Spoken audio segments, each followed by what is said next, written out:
নমস্কার। আজকের গল্প চোখের নালিশি। রণজয় বোস, বয়স 41, পেশায় অধ্যাপক। সুপুরুষ বলতে যা বোঝায়, রণজয় তার প্রকৃষ্ট উদাহরণ। চেহারার সৌন্দর্যের সাথে সাথে কথাবার্তা, চালচলন সবকিছুই মনোমুগ্ধকর। এমন কোনো ছাত্রী ছিল না যে রণজয়ের প্রেমে পড়েনি, তবে চরম ব্যক্তিত্বের খাতিরে কেউই মনের কথা বলে উঠতে পারেনি। কিন্তু এক্ষেত্রে উদিতা আর সকলের চেয়ে একেবারে আলাদা। উদিতার জীবনের প্রথম ভালো লাগা, প্রথম প্রেম সবকিছুই রণজয়। কলেজে সবাই জানে রণজয় স্ত্রী গত হয়েছে, তাহলে আর মনের কথা বলতে বাধা কোথায়? বয়সের ফারাকটা আজকাল কোনো ব্যাপারই নয়। ভালো ছাত্রী হওয়ার সুবাদে উদিতাকে স্নেহ করত রণজয়। সবাই উদিতাকে বলল, তুই কিন্তু বেশি বাড়াবাড়ি করছিস। উদিতা হো হো করে হেসে বলল, হিংসে হচ্ছে তো? স্যার যদি আমার প্রস্তাবে রাজি হয়ে যায় তখন তো তোরা হাত কামড়াবি। পম্পি বলল, মোটেই তা নয়। স্যারের স্ত্রী অনেক বছর হলো গত হয়েছেন। এতগুলো বছর তিনি কেন একা আছেন সেটাই আমার কাছে সবচেয়ে বড় প্রশ্ন। আর রণজয় স্যার নিজের বাড়িতে কাউকে কখনো অ্যালাউ করেন না। এত বড় বাড়ি থাকতেও ঘর ভাড়া নিয়ে টিউশন করেন। কেন বলতে পারিস? আমার তো নির্ঘাত মনে হয় ডাল মে কুচ কালা হয়। উদিতা বলল, চুপ কর। আজকে আমি স্যারের বাড়ি যাব, স্যারের সাথে সময় কাটানোর ফাঁকে নিজের মনের কথাও বলবো। পম্পি হেসে বলল, মনের কথা তো দূর কি বাত, আগে বাড়িতে যাওয়ার পারমিশন নিয়ে আয়। ঠিক আছে, তোদের সঙ্গে চ্যালেঞ্জ রইল। বন্ধুদের সাথে 100 টাকার বাজি ধরে কলেজ ছুটি হতেই রণজয়ের পিছনে ছুটল উদিতা। স্যার, ও স্যার, খুব বিপদে পড়ে গেছি। হরমোনের উপর আপনি যে নোটসটা দিয়েছিলেন সেটা দুটো জায়গায় আমার বুঝতে অসুবিধে হচ্ছে। 2 সেকেন্ড ভেবে রণজয় বলল, পরশু আমি টেস্ট নেব, সেটা কিন্তু তোমাদের আগেই বলে দিয়েছিলাম। তাহলে আগে বলনি কেন আমায়? এই 2 দিন তো আমি কোচিংও বন্ধ রাখবো বলে দিয়েছি। কাঁচু মাচু মুখে উদিতা বলল, ভেরি সরি স্যার, খুব ভুল হয়ে গেছে আমার। কথা দিচ্ছি আর কখনো হবে না। আপনি যদি বলেন তাহলে আজ আপনার বাড়ি গিয়ে বুঝে আসি। আপনি হয়তো জানেন না স্যার, আপনার বাড়ি থেকে 10 মিনিট দূরত্বে আমার বাড়ি। যদিও ব্যাপারটা পুরোপুরি মিথ্যে, কিন্তু প্রেমের জন্য একটু আধটু মিথ্যে তো বলতেই হয়। 8 ঘন্টার বেশি সময় নেব না স্যার। আপনি রাজি না হলে পরীক্ষায় পুরো ভরাডুবি হবে আমার। রণজয় বলল, সরি উদিতা, আমার বাড়িতে আমি কাউকে অ্যালাউ করি না। এই বলে পাশ কাটিয়ে চলে যাওয়ার চেষ্টা করতেই ফুপিয়ে কেঁদে উঠল উদিতা। কান্না ভেজা গলায় বলল, এর আগে কখনো আপনার কোনো কথার অবাধ্য হইনি আমি। পরীক্ষায় 96%-এর কম পাইনি। আপনি হয়তো ভুলে গেছেন স্যার, একদিন কোচিংয়ে আপনার এক ছাত্রী অসুস্থ হয়ে পড়ায় আপনি আমায় বলেছিলেন ওর নোটসটা কপি করে দিতে। আমি কিন্তু তখন করে দিয়েছিলাম, শুধুমাত্র আপনি বলেছিলেন তাই। পরের দিন পরীক্ষা ছিল, তাই মেয়েটি যাতে বিপদে না পড়ে, যাতে আপনার নাম খারাপ না হয়, সেজন্য আমি 15 পাতার নোটস লিখে দিয়েছিলাম। আমি মোটে 30 মিনিট চেয়েছিলাম আপনার কাছে।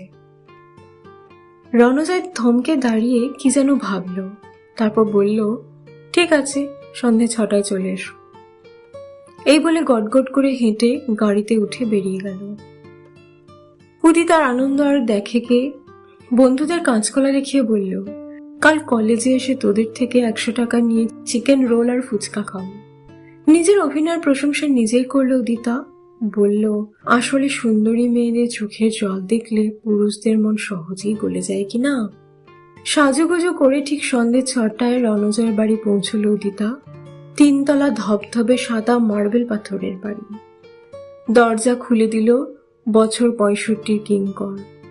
এত বড় বাড়িতে প্রাণী বলতে মাত্র 2টি, রণজয় আর কিঙ্কর। রান্না বান্না, গোটা বাড়ির দেখাশোনা সবকিছুই কিঙ্কর করে। 2 জন পরিচারিকা অবশ্য আছে যারা সকালে কাজ সেরেই বাড়ি চলে যায়। দরজা খুলে উদিতার দিকে কিছুক্ষণ অবাক হয়ে তাকিয়ে কিঙ্কর বলল, কাকে চাই? উদিতা হেসে বলল, স্যার আমাকে আসতে বলেছেন। উদিতার এই কথা শুনে বড় বড় চোখ করে কিঙ্কর বলল, রণদাদাবাবু আপনাকে আসতে বলেছেন? এবার একটু অবাক হলো উদিতা। এতে এত অবাক হওয়ার কি আছে? দোতলা থেকে রণজয়ের গলা শোনা গেল, কিঙ্কর দা, উদিতাকে ওপরে পাঠিয়ে দাও। কিঙ্কর সরে যেতেই পাশ কাটিয়ে বাড়ির ভেতর ঢুকলো উদিতা। বাড়ির ভেতরটা একদম সেকেলে ধরনের। উদিতার মনে হচ্ছিল যেন সাদা কালো দুনিয়ায় ঢুকে পড়েছে। ড্রয়িং রুমে বড় দেওয়াল ঘড়ি, পুরনো আসবাব, দেওয়ালে টাঙানো পূর্বপুরুষদের ছবি এবং টেপ রেকর্ডারে বাজতে থাকা তানপুরা সুর যেন ঘড়ির কাঁটাকে উল্টো পথে চলতে বাধ্য করছিল। উদিতা পা টিপে টিপে উপরে উঠে দেখল রণজয় বই হাতে একেবারে তৈরি হয়ে বসে আছে।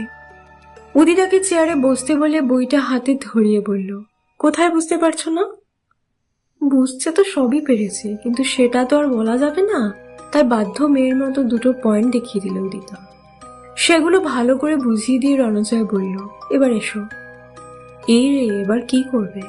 হঠাৎই কাশতে শুরু করলো উদিতা, এমন কাশি যে থামার নামই নিচ্ছে না। রণজয় ব্যস্ত হয়ে বলল, কি হলো তোমার? কিঙ্কর দা, এক গ্লাস জল নিয়ে এসো তো। কিঙ্কর সাথে সাথে এক গ্লাস জল আর প্লেটে করে দুটো মিষ্টি নিয়ে এসে রণজয়ের দিকে তাকিয়ে বলল, শুধু জল দিতে নেই তাই। কিঙ্করের কথা শুনে রণজয় অল্প হাসল। কিঙ্কর চলে যেতেই জলটা এক নিঃশ্বাসে শেষ করে উদিতা বলল, আপনি আমার উপর খুব রেগে আছেন তাই না স্যার? বিশ্বাস করুন, বিপদে না পড়লে আসতাম না। রণজয় হেসে বলল, আরে না না, তুমি মিষ্টিটা খেয়ে যাবে কিন্তু, নয়তো কিঙ্কর রাগ করবে। প্লেট থেকে একটা মিষ্টি মুখে তুলে উদিতা বলল, স্যার, আপনাকে একটা কথা জিজ্ঞেস করব, আপনি বিয়ে করেননি কেন? উদিতার কথা শুনে চমকে উঠল রণজয়, তারপর বলল, স্ত্রী বর্তমান থাকতেও কি আবার বিয়ে করে নাকি? কিন্তু আমরা যে জানতাম। মারা গেছে তাই তো? 5 বছর আগে একটা পথ দুর্ঘটনার শিকার হয় দয়মন্তী, কিন্তু ও চলে যায়নি। এই বাড়ির প্রতিটি কোণায় ওর অস্তিত্ব টের পাই আমি।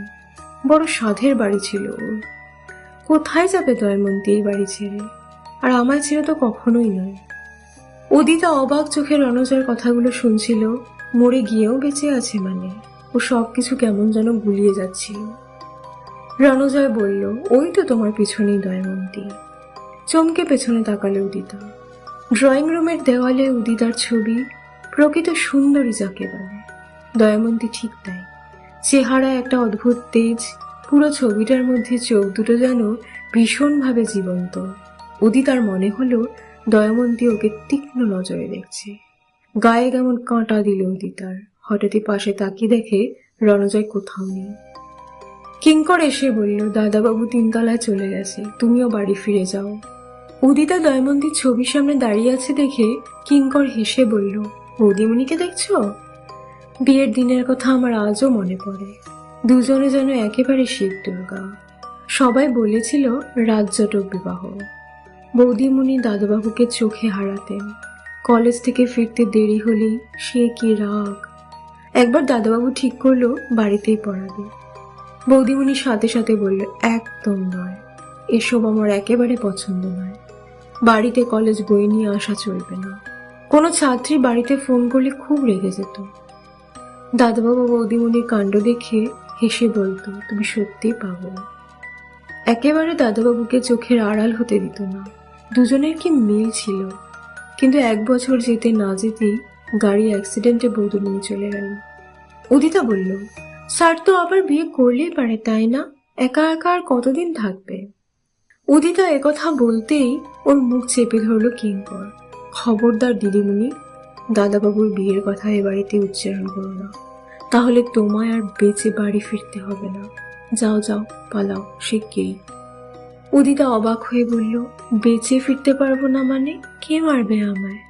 কিঙ্কর উদিতার কানে ফিসফিসিয়ে বলল, বৌদিমণি চলে যাওয়ার পর দাদাবাবুর পিসিমা দাদাবাবুকে আবার বিয়ে দেবে বলে উঠে পড়ে লেগেছিল।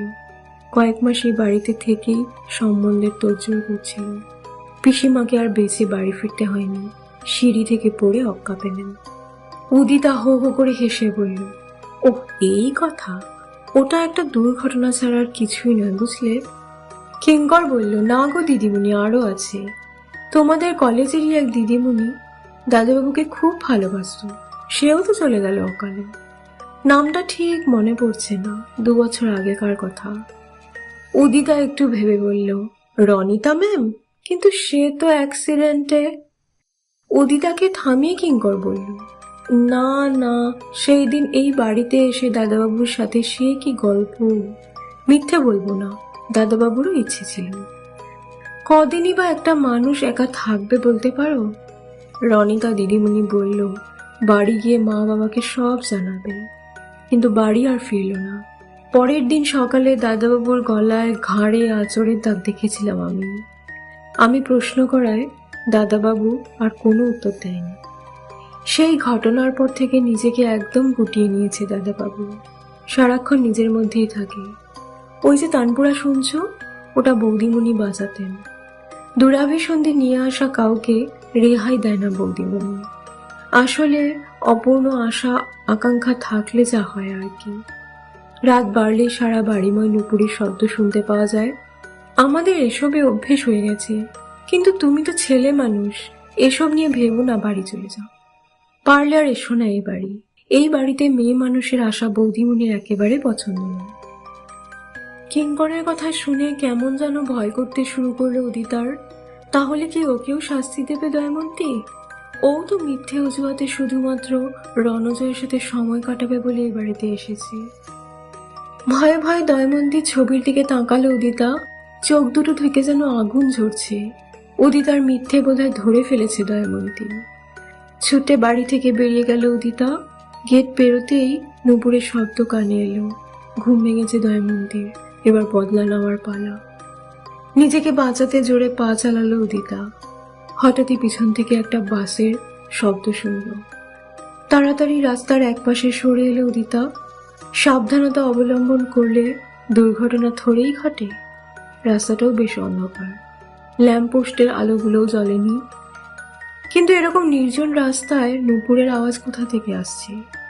নুপুরের আওয়াজ ভেদ করে বাসটা যখন একেবারে সামনে চলে এলো, তখন হঠাৎই কে যেন বাসের সামনে ছুঁড়ে দিল উদিতাকে। পরের দিন কলেজে ক্লাস হয়নি। উদিতার মৃত্যুতে শোক প্রকাশ করেছে গোটা কলেজ। মেধাবী ছাত্রীর এরকম মর্মান্তিক মৃত্যু মেনে নিতে পারছে না কেউ। গতকাল বন্ধুদের সাথে 100 টাকার বাজি জিতেছিল উদিতা। ওর ইচ্ছে ছিল বাজি জেতার টাকা দিয়ে আজ জমিয়ে ফুচকা আর চিকেন রোল খাবে।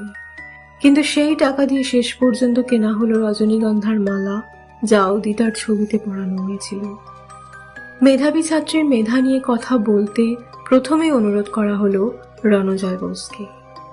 মাইকের সামনে দাঁড়িয়ে প্রথমেই সন্দর্পণে মাফলার দিয়ে গলাটা ঢেকে নিল রণজয়। সদ্য প্রাপ্ত দুটো ক্ষত জলজল করছিল যে। গল্পটি এখানেই সমাপ্ত। যদি গল্পটি ভালো লেগে থাকে তাহলে লাইক, শেয়ার আর কমেন্ট করবেন, আর চ্যানেলটি অবশ্যই সাবস্ক্রাইব করে রাখবেন। ধন্যবাদ।